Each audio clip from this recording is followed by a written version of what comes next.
Olá, o programa Em Pauta está no ar e hoje nós vamos falar com pessoas que fazem ações para o bem de outras pessoas. São voluntários que visitam hospitais para levar alegria a pacientes e grupos que se reúnem para promover a autoestima. Sobre este assunto eu converso com a psicóloga Mariela Balardim e com o coordenador pedagógico do grupo de voluntários do Hospital do Câncer, Leonardo Augusto. Sejam bem-vindos ao programa Em Pauta. Obrigada. Em primeiro lugar, Leonardo, conta pra gente como que é esse trabalho desenvolvido por você e todos esses voluntários no Hospital do Câncer. Então, é um trabalho que visa primeiramente a humanização, né?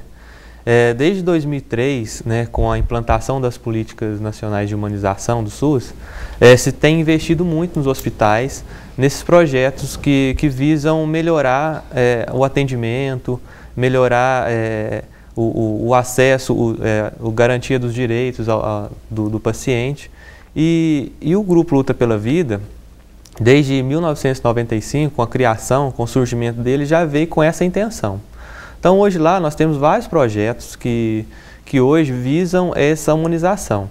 Nós temos, dentro do núcleo de voluntários, a gente tem a equipe de entretenimento, a gente tem a equipe da recepção, do acolhimento. A gente tem o projeto dos Anjos da Alegria, que também vai lá levar um pouco de alegria para os pacientes.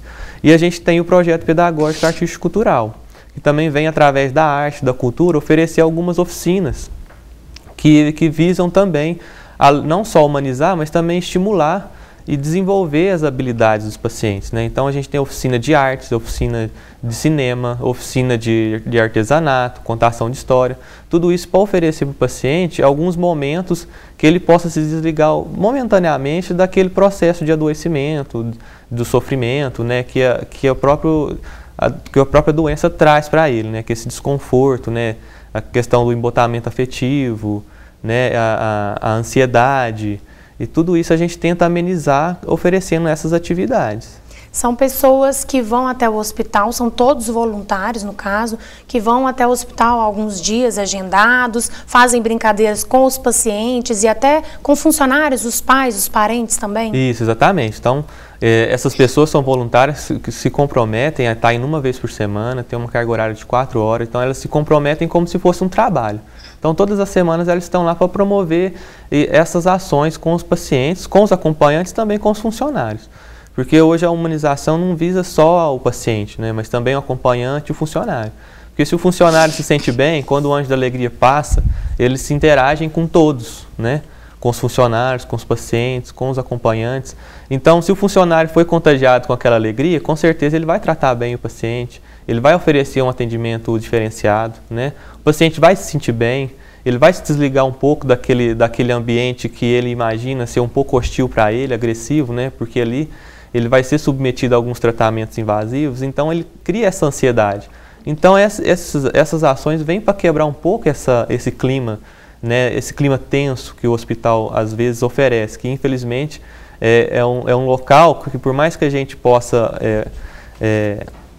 desmistificar essa questão do ambiente hospitalar, mas as paredes brancas, né, que às vezes por uma questão mesmo de higiene tem que ser, mas a gente tenta incrementar com outras ações, que são esses projetos, né, que vem gerando aí um bem-estar melhor para os pacientes. Muitas pessoas às vezes ainda não conhecem, não foram ao Hospital do Câncer, mas nós que já fomos sabemos que lá tem inclusive um espaço, né, voltado para os pacientes, um espaço colorido para as crianças principalmente, um ambiente que tem videogame, tem jogos. Explica para o pessoal que está em casa o que tem nesse espaço onde as pessoas ali, os pacientes e os pais, acabam se distraindo um pouco. Isso. Lá nós temos a brinquedoteca, né, que é uma brinquedoteca que recebeu uma ampliação recentemente, né, que é um ambiente onde tem vários brinquedos, tem o videogame, é a recepção das crianças, dos pacientes. Lá nos corredores você não vê crianças, as crianças chegam e vão direto para a brinquedoteca, é lá que os médicos vão chamar elas, é lá que elas vão esperar o atendimento. Então, a gente sabe que no desenvolvimento da criança, o brincar é essencial, né? E numa doença como o câncer, às vezes elas ficam privadas desse brincar, desse contato com o outro, né, por conta da questão da imunidade.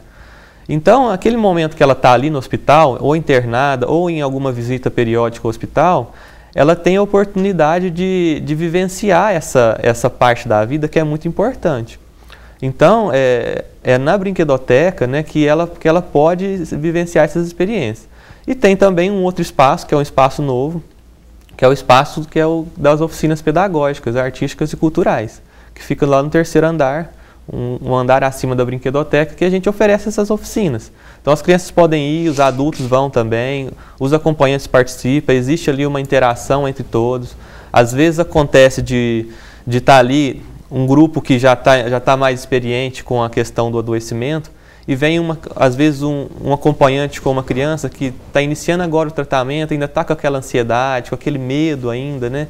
E ali existe uma troca de experiências, onde uma pessoa mais experiente já com a doença passa para a outra um pouco mais de confiança, né? De que precisa ter um pouco a confiança, a autoestima, de que o tratamento vai ser bem desenvolvido, que é preciso ter todo esse suporte. Então a gente oferece isso e acaba amenizando um pouco essa ansiedade e dando estrutura psicológica e emocional para o paciente poder enfrentar o tratamento, que dura em média, no caso de alguns cânceres, dura em média de 1 ano o tratamento. Então é 1 ano essa pessoa indo ao hospital, né, fazendo essas visitas às vezes todos os dias, 1 vez por semana. Então quando ela vai, às vezes ela pensa do lado ruim, mas também pensa que lá ela vai ter um ambiente que ela vai poder se acalmar e vai poder se sentir bem. Né? Certo. Agora já a Mariela é psicóloga e trabalha com pessoas. Você tem um trabalho, um projeto que desenvolve aqui em Uberlândia para ajudar as pessoas a perder os medos, a recuperar a autoestima. Explica pra gente sobre esse projeto. Tá. O nome desse trabalho é Pathwork. A tradução, então, path significa caminho e o work significa trabalho. Então, é o trabalho do caminho. Que caminho? O caminho de autodesenvolvimento, de autoconhecimento pessoal. Esse trabalho, ele surgiu nos Estados Unidos na década de 1950, onde a Eva Pierrakos proferiu 258 palestras sobre diversos temas relacionados à nossa condição humana. Então, o conteúdo teórico desse trabalho está baseado nessas palestras. Então, hoje no Brasil, nós temos esse trabalho difundido na maioria dos estados, né, alguns com mais profissionais, mais grupos, outros menos. Aqui em Uberlândia, a gente tem um grupo que está sendo desenvolvido há 3 anos por uma profissional de São Paulo, e eu estou chegando agora 4, 5 meses e estou desenvolvendo um grupo, e a ideia é que a gente possa abrir outros e também desenvolver algumas palestras, né? A gente já conversou aqui, algumas parcerias que a gente pode realizar. Então, explicando um pouco mais sobre esse trabalho desenvolvido em grupo é um trabalho onde as pessoas vão buscar o seu autoconhecimento. Então, cada um de nós tem questões relacionadas ao sentido da vida, qual a causa que eu estou trabalhando, né? E cada um de nós tem questionamentos, tem problemas, que quando a gente reúne num grupo, as pessoas vão se identificar e perceber que a minha questão, ela não é sozinha. As outras pessoas também têm as suas questões e muitas vezes semelhantes. A compreensão, sim, que vai ser individual. Então, no grupo, a gente busca estudar o conteúdo teórico para que a pessoa compreenda de forma emocional. Então, por exemplo, você falou na questão de perda dos medos, né? Todos nós temos muitos medos. Então, como é que a gente vai trabalhar isso? Cada um vai entrar em contato com o seu medo e vai poder realizar uma compreensão a partir da sua história de vida, onde esse medo foi criado. Então, o nosso medo pode ser o mesmo medo, mas a causa dele foi diferente. Então, cada um vai poder buscar essa compreensão, mas vai haver essa troca no grupo. Então, o grupo é importante porque ele vai impulsionar o crescimento individual. E o indivíduo, com a sua transformação, vai ajudar o crescimento do grupo. Então, na verdade, a gente tem um salto quântico aí em desenvolvimento pessoal e grupal nesse trabalho. Eu vi que vocês dois falaram assim, apesar que o dele é mais da parte de pessoa que faz um tratamento físico e o seu um tratamento talvez psicológico, em ambos os casos, o contato entre pacientes, entre as pessoas que têm o mesmo problema, é importante, justamente como vocês disseram, para poder dividir os problemas e às vezes um vê que o problema do outro ainda não pode ser mais difícil, ou seja, você acha que esse contato entre um e outro é importante você ver o problema do outro para poder talvez curar o seu problema? Acredito que sim, porque se o outro que passou por um processo de adoecimento um pouco antes do que a outra pessoa que está se iniciando no processo de adoecimento, ele já vivenciou aquilo. Então, ele já superou alguns traumas, alguns medos, algumas ansiedades sobre aquilo. Então, a pessoa está chegando ali naquele momento, às vezes com um diagnóstico ali recente, ela está cheia de medos. Então, ela ouvir do outro, que às vezes que compartilha do mesmo diagnóstico, da mesma enfermidade que ele, vai fazer ela se sentir bem, vai fazer ela, vai dar suporte emocional para que ela consiga enfrentar esse adoecimento.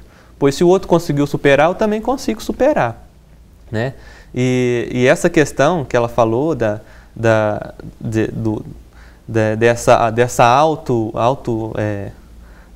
como é que eu posso dizer? Esse autoconhecimento, né? Para a cura, né? Para a cura, é bom, porque hoje não se vê mais a doença como a ausência a saúde como a ausência de doença, né? Vê como uma qualidade de vida, como algo mais, né? Inclusive a questão espiritual da pessoa, emocional, as estruturas psíquicas que ela tem, né, para enfrentar esse adoecimento, né? A gente trabalha com essa visão de ser humano, né? Integração dos níveis físico, mental, emocional e espiritual. Então, esses níveis estão interligados. Nós não somos caixinhas separadas, como se costumava dizer antigamente, né? Então, uma manifestação física, ela está relacionada com uma questão emocional, né? A nível mental, a gente busca a compreensão disso, e o espiritual que engloba todos esses níveis também. Nesse trabalho do PEFORG, a gente trabalha muito o autoconhecimento baseado na autorresponsabilidade e na autoaceitação, né? Então, autorresponsabilidade no sentido de que eu me responsabilizo pela minha vida, pela minha condição, eu não me vitimizo mais. Porque quando eu me coloco no papel de vítima, eu não tenho ação para mudança. Quando eu me responsabilizo, mesmo que aparentemente eu não sou responsável por aquilo, eu tenho uma parcela de responsabilidade aí onde eu posso atuar para mudança e para uma cura ou para uma melhoria. Então, e a aceitação no sentido de que eu preciso aceitar a minha condição. Eu só vou conseguir mudar quando eu aceitar. Por exemplo, uma enfermidade, né, como o câncer. Eu preciso aceitar que isso está acontecendo na minha vida para que eu possa encarar e realizar o tratamento de forma adequada, para que eu possa realmente conviver com aquilo, porque hoje em dia a gente busca um nível de perfeição que é irreal. Então, quando eu aceito a minha condição, que eu não sou perfeito, você não é, nós todos temos o nosso melhor e o nosso pior, né? Nós temos as nossas imperfeições e basta a gente conhecê-las para lidar com elas, né? Então, por isso o autoconhecimento, quanto mais eu me conheço, quanto mais eu busco mergulhar para dentro de mim, mais consciência eu tenho e melhora a minha condição de vida. Certo. Daqui a pouquinho nós voltamos a falar no assunto, mas é logo depois do intervalo. O programa Em Pauta volta já.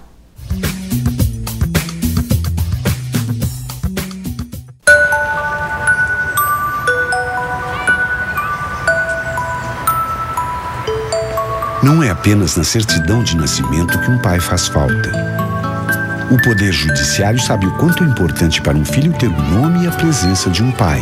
Por isso, o reconhecimento de paternidade foi simplificado e agora pode ser feito em qualquer cartório de registro civil. Pai presente, o reconhecimento que todo filho espera.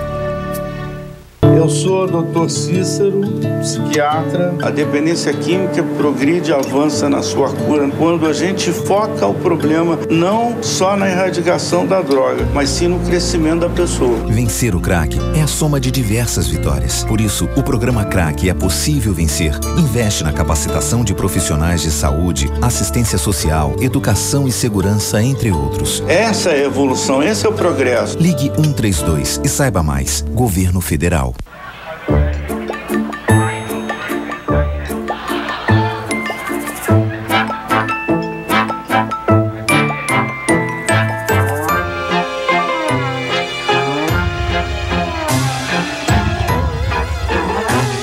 Não se engane, tem coisas que seu filho não está preparado para ver. Confira sempre a classificação indicativa. Ministério da Justiça, Governo Federal. Galera, a Copa 2014 está aí. Não vamos perder essa oportunidade. Vamos mostrar que a gente está preparado, dentro e fora de campo.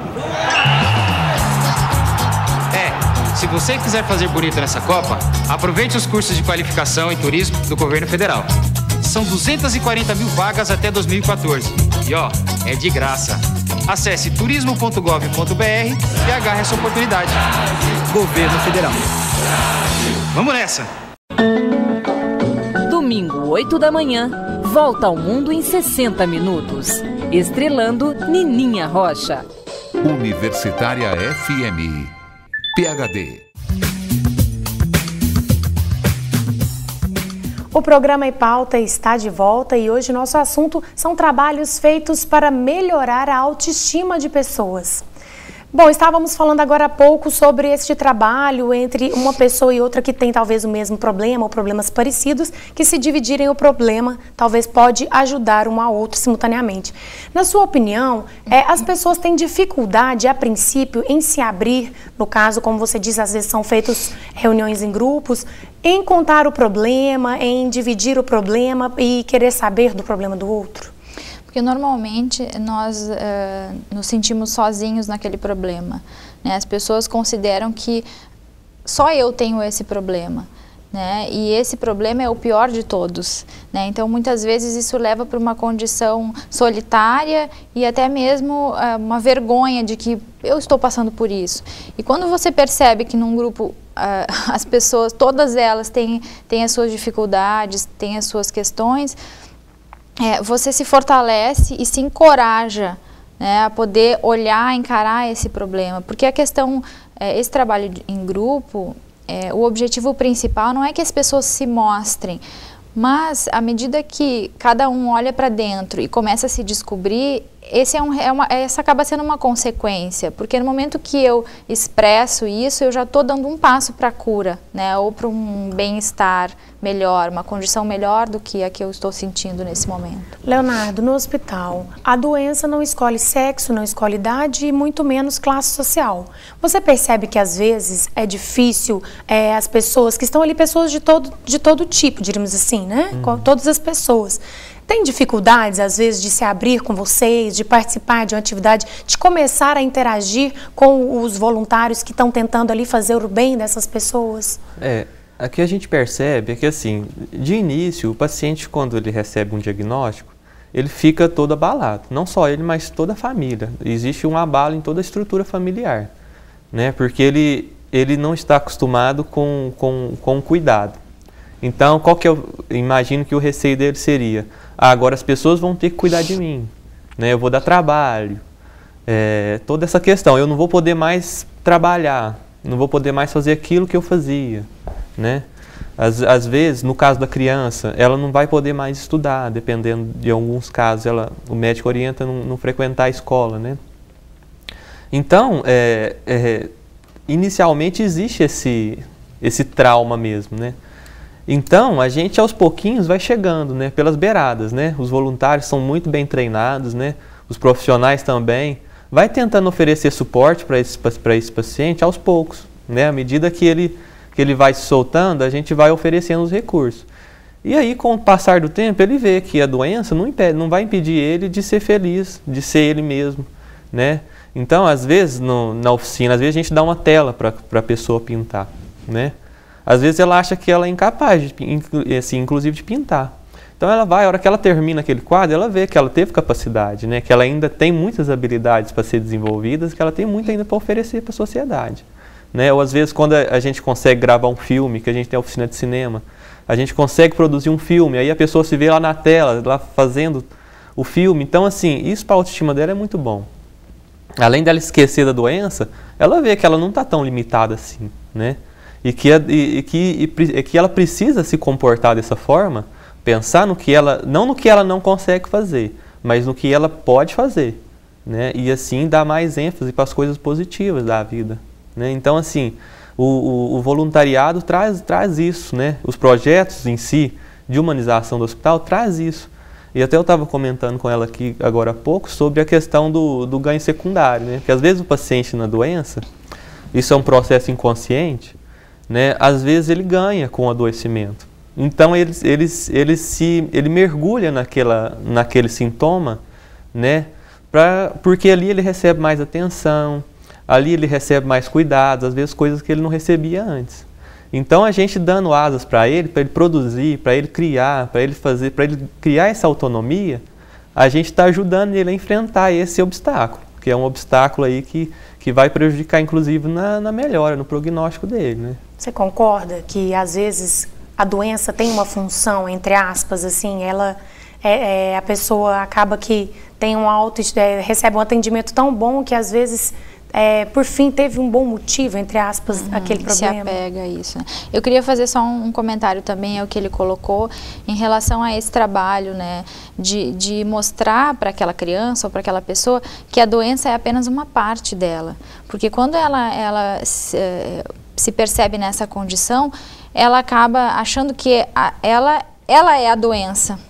Né? Então eu não tenho mais capacidade de fazer nada, porque muitas atividades vão ser realmente diminuídas ou não vai poder estudar.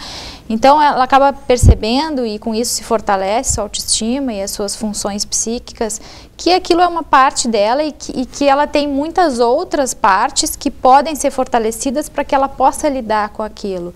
Né? Em relação a essa questão que você coloca, que a doença tem uma função, sim, né?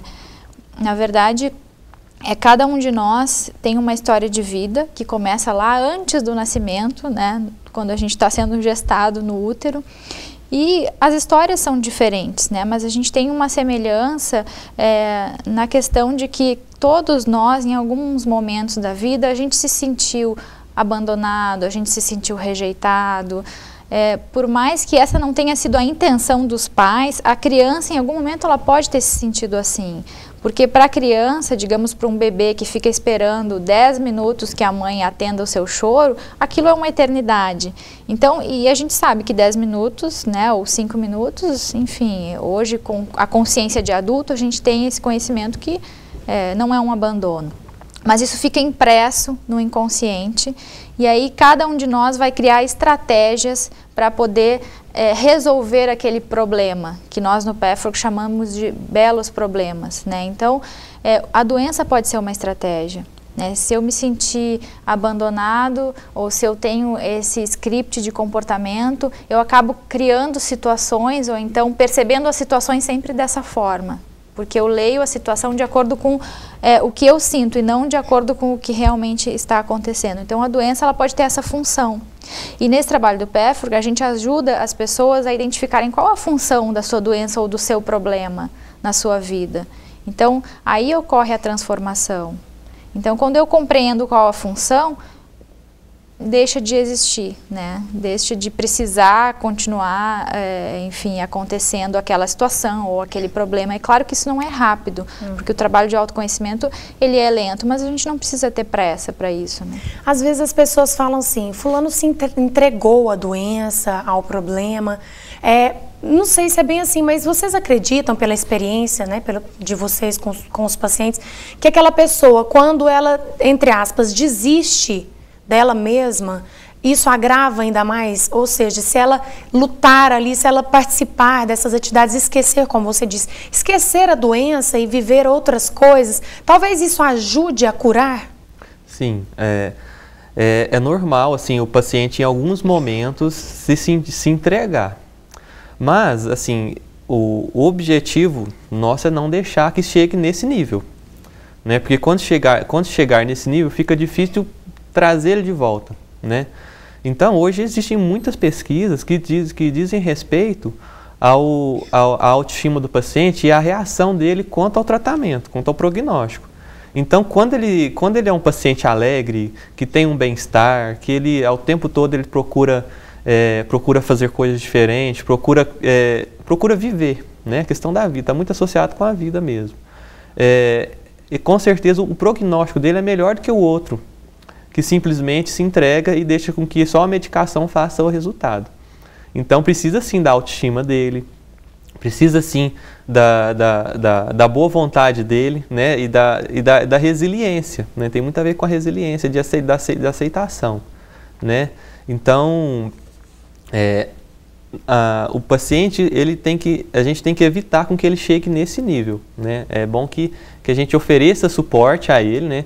pelo patchwork, né, pelos projetos de humanização, para que ele não chegue nesse processo que é um processo depressivo, que já instala aí uma depressão às vezes, né, ou algum transtorno grave. Então é bom que se evite chegar nesse estágio. Você concorda que só depende do paciente? Claro que o médico é uma doença, o médico tem que estar ali ajudando, mas principalmente depende do próprio paciente. Concordo, porque nós temos algumas partes dentro da gente que no PEFORK nós chamamos de eu superior, eu inferior e as nossas máscaras, né? Então, por exemplo, o nosso eu inferior é aquela parte que não quer melhorar, que muitas vezes puxa o próprio tapete, né, e que não deixa seguir adiante. E o nosso eu superior é a nossa essência, é aquela parte que quer buscar a melhoria, que quer buscar o conhecimento, né, e que pode ser colocada à frente para, enfim, buscar uma maior qualidade de vida, uma maior qualidade das relações, mas a gente precisa ter consciência que existem essas duas partes. Quando eu tenho consciência que tem uma parte minha, por exemplo, que nesse momento não quer buscar a cura, é mais fácil para que eu busque essa cura, porque ao contrário do que muitas pessoas pensam, quando eu não olho para essa parte, ela tem mais força. Então, por isso que é o autoconhecimento, eu preciso conhecer tudo que está dentro de mim para que eu decida o que vai acontecer, quais serão os meus próximos passos. Só para a gente finalizar, Leonardo, gostaria que você dissesse para quem está nos assistindo, se a pessoa quiser ser um voluntário, ajudar a fazer parte da equipe de vocês, ela entra em contato por onde? Ela pode se dirigir ao próprio Hospital do Câncer, né? Procurar a secretária do núcleo de voluntários, ou então pelo telefone 3291-6125, que aí a gente direciona, e aí essa pessoa vai passar por um cadastro e vai aguardar a gente estar chamando ela. Tá ok. Tá? Muito obrigada, parabéns pelo trabalho que vocês desenvolvem, né, com pacientes que realmente precisam do apoio de vocês, e obrigada pela participação aqui no programa. E o programa Em Pauta fica por aqui, nós voltamos na semana que vem. Dê a sua sugestão de tema para o nosso debate, basta ligar no telefone 3239-4343. Obrigada pela sua companhia e até a próxima semana.